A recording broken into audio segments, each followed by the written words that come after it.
tochka deyilmaydi. Unida burun atrofi agar noto'g'ri mышцani ushlab ko'rish kerak. Mышцani sezish kerak. Botoksda qilinayotganda mышцani sezib turib qilinadi. Agar mышцani sezmasa, вообще mышца ishlamasa, nima kerak bor unga botoks qilish.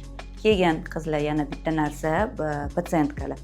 Botoks tortib qo'yadi. Men bu peshanamga qarang, mana shunday tortib qo'ysin deydigan qizlarga botoks tortmaydi. Botoks расслабляет, on bo'shashtiradi mышцani.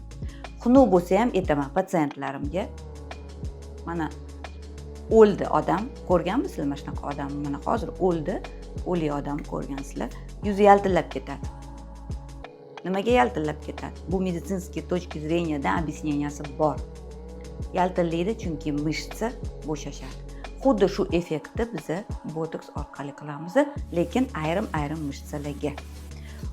Odamlar, mana odam o'ldi, yuzi yaltillab ketdi. Bu mышца bo'shashib ketdi. Yoki murdada bilasizlar cho'zilib ketadi. Ko'rganmisizlar? Uzun bo'lib ketdi deyshadi. Nimaga uzun bo'lib ketadi? Chunki mышца bo'shashgandan keyin u uzayadi. Shu bilan men taqqoslayman, xunuk bo'lsa ham men gapirishga majburman. Nima qilishini aytib o'taman botoks. Bu расслабляющий preparat.